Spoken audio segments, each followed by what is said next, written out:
Saturn plebs, we're really out here in the good weather again, so I got another discussion for the Road to Nationals vlog, and today we'll be discussing picking a deck for a tournament. Now you're probably wondering, like, isn't that kind of obvious? You just kind of like go to a tournament, play the best deck, and finito, right? So yeah, I've noticed over the last few weeks and stuff, a lot of people would talking to me, asking me for things like, you know, what's the best deck, and you know, what list should I play? Do you have a list and stuff like that? And it's like, these things are very hard to come up with a month like in advance of a tournament, unless you've got something really like special planned that you're trying to keep hidden or whatever. Kind of like similar to like how Patrick Hoban did the same thing with hiding Sylvans last year or the year before that, up until Nationals, and they played Sylvans for the big event, and while everyone else was playing Dragons. So that's like one sort of idea of, you know, where keeping a deck list and then holding onto it for the whole tournament, or like holding onto it for a few months, can work out. Shout outs to Train.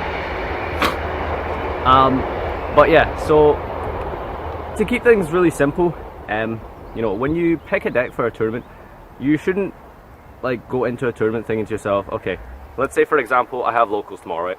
So I say to myself, okay, I'm gonna go to locals. This is a very basic example, you're probably not gonna care too much about locals, but hypothetically, let's say it's a tournament setting, it's really important, you want to do well, etc, etc, right? So many trains.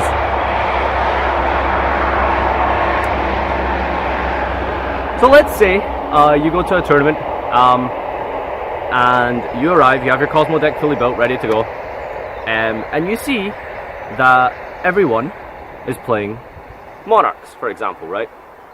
Extra deck Monarchs, for example, right? So everyone you see that's good, that you're worried about losing to, is playing Monarchs, and you're playing Cosmo. Now you might decide to still go ahead with your list that you've prepared month in advance or whatever, but you might consider something else, like, well, what about playing a deck that beats Monarchs? Let's say, for example, I decide to, like, you know, check out the pool of competition, and then I see everyone playing a certain deck, so I think to myself, okay, well, I could play a deck that counters that. You know, I could play, like, let me just, like, look into my bag and I bring out my Pendulum deck, for example. Let's say, for example, Pendulums have, like, a really broken Monarch matchup, they completely shit on them, etc, etc. So that's one idea and one situation where it might be correct to not play the best deck, but play a deck that does well in a tournament setting based on the competition. So another example, let's say you go to another tournament, everyone's playing Burning Abyss. You might decide to change up your main deck a little because, you know, you're playing something like Monarchs and you've got something crazy that's designed in your main deck for the Cosmo matchup. Let's say you're main decking Lancias or something, right, for example, right, because you're anticipating a lot of Cosmo players as a Monarch player, right? But you see everyone's playing Burning Abyss, so you might decide to change it up a little bit and put in Maxis instead of Lancia. Obviously these are like very, very broad examples, but this is a good example of where changing your cards and deck at an event, like before you hand in your deck list, can actually work in your favor.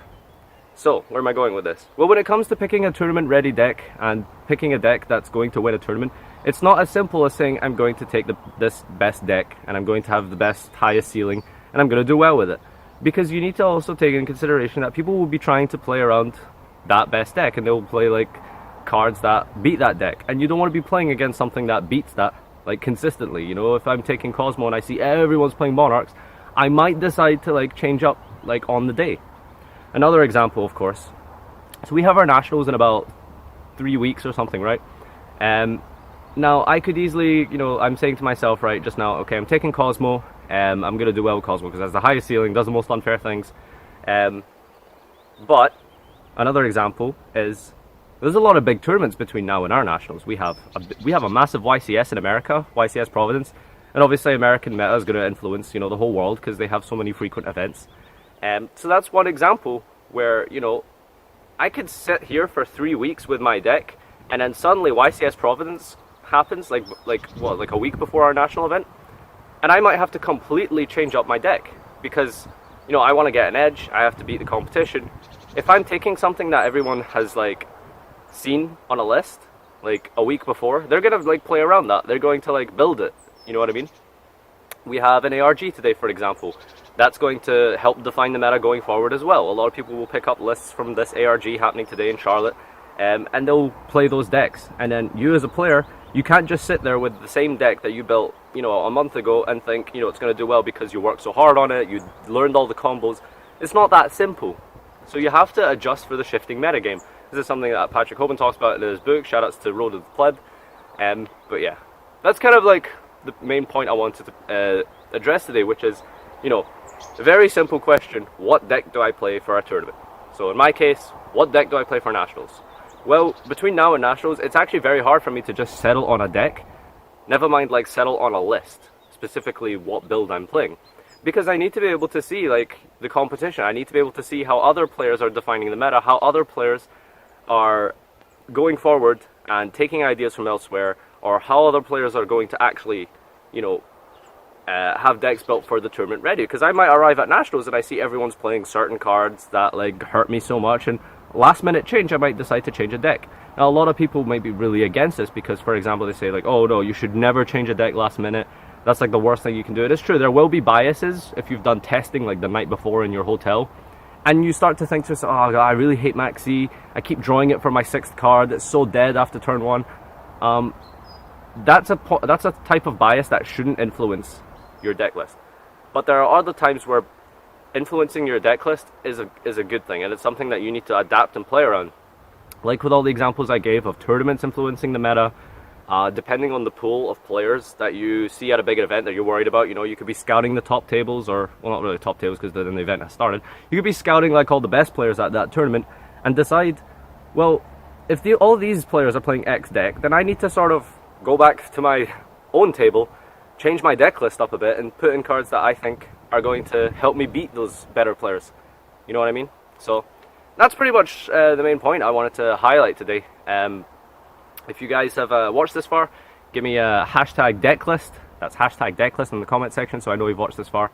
And yeah, that's kind of like the main topic of discussion today. You know, like, how do you pick a tournament deck months in advance? You know, there's so many different things that have to be taken into consideration. Other events, the pool of players present. So yeah, for discussion's sake, you know, let me know down in the comment section what you think about this. Have you ever been in situations where you've needed to change up your list the night before? Have you ever made a last minute decision to change your deck? And, you know, I'd be curious to know how that went for you. I'd be curious to know as well what event this was, what decks and stuff were available to you. And yeah, I think that'll be a good topic of discussion. So hashtag decklist in the comment section if you watched this far. Thanks as always for watching, and see you next time. Come, face me, give in to your pride, show me your greatness.